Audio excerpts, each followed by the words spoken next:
Laž je svjesno izbjegavanje neugodnosti zbog osjećaja krivnje, straha ili srama ili služi osobi da bi ostvarila neku pogodnost do koje smatra da istinom ne može doći.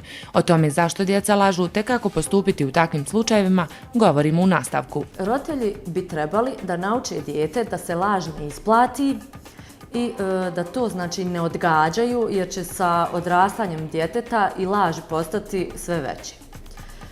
Djeca najčešće lažu da bi se zaštitila i zbog toga roditelji ne trebaju dovoditi dijete u bezizlaznu situaciju iz koje će se znači spašavati lažima. U centar razgovora uvijek trebaju stavljati ono šta se dogodilo, znači, a ne ko je kriv za to što se dogodilo.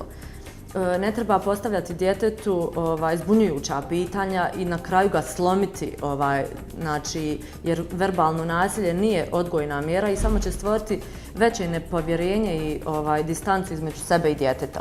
Znači, treba pustiti dijete da samo kaže šta se dogodilo, a ne prisiljavati ga na odgovore. Naprimjer, ako je dijete došlo kući poderanih hlača, ne treba odmah vikati na njega jesi li se opet potukao ili slično, nego se radije sa smirenim tonom i bez nasilja pitati dijete šta se dogodilo. Znači, nikada ne smiju biti strogi prema djetetu zato što im je dijete reklo istinu i naravno ne zaboraviti da i oni trebaju biti iskreni prema djetetu i jako je važno da ga nikada, ali baš znači nikada ne optuže za laž ukoliko nisu sigurni da je dijete zaista lagalo.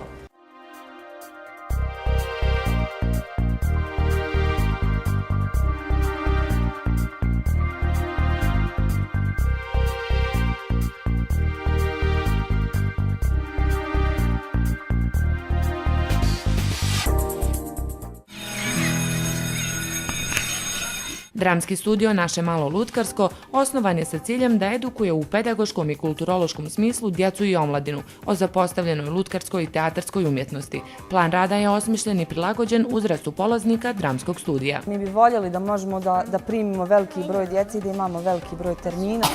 Međutim, mi preferiramo u radu manjim grupama zbog specifičnosti rada, jer se radi ipak o lutkarskom dramskom studiju. Tu djeca radi dosta na animaciji, na govoru, na pokretu, na izradi lutaka i zato se treba vrijeme. Tako da mi nismo čak ni u mogućnosti da primimo veliki broj djece. Naši članovi, vjerovali ili ne, su bili članovi od 4. godine pa nadalje. Najmlađi naš glumac u dramskom studiju koji je učestvovao u predstavi imao je 4,5 godine. To su neke naše pohvale, mali naše zvijezdice, tako je, s kojima se mi ponosimo, ali u principu to je uzrast djece možda godinu dana pred polazak u osnovnu školu. Tokom dosadašnjeg rada Naše malo lutkarsko okupilo je stručni tim ljudi i saradnika koji direktno i indirektno učestvuju u radu i edukaciji sa djecom, te realizaciji pojedinačnih projekata i predstava.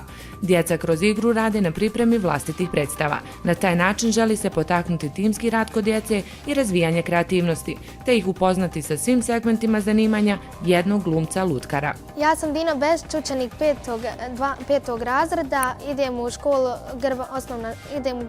Grbavca 2. Mi smo u ovom studiju sam već 2 godine.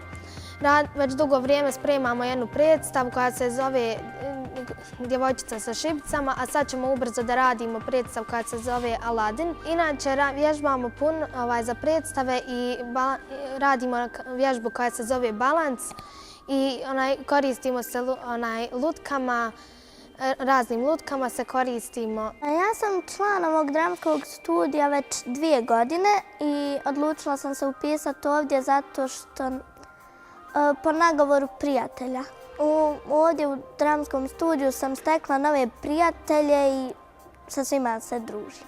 Do sada sam učestvovala u 2 predstave. Prva se zove Djevojčica sa šibicama, a druga Mašta u pidžami. U predstavi Djevojčica sa šibicama se radi o jednoj curici koja je bila siromašna i koja je morala da prodaje šibice. Ja sam tu imala, ja mislim, 3 uloge. Ja sam bila balerina, bila sam gospođa i onda bila sam sa onim lutkama.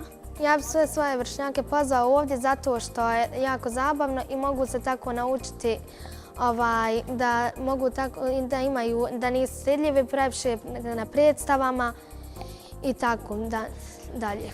Iza ovog dramskog studija je mnogo uspješnih projekata u kojima su učestvovala djeca i koja iz tih projekata nose samo lijepa iskustva. Ako ste ljubitelj lutkarstva, onda pažljivo pratite termine upisa novih članova u dramski studio Naše malo lutkarsko.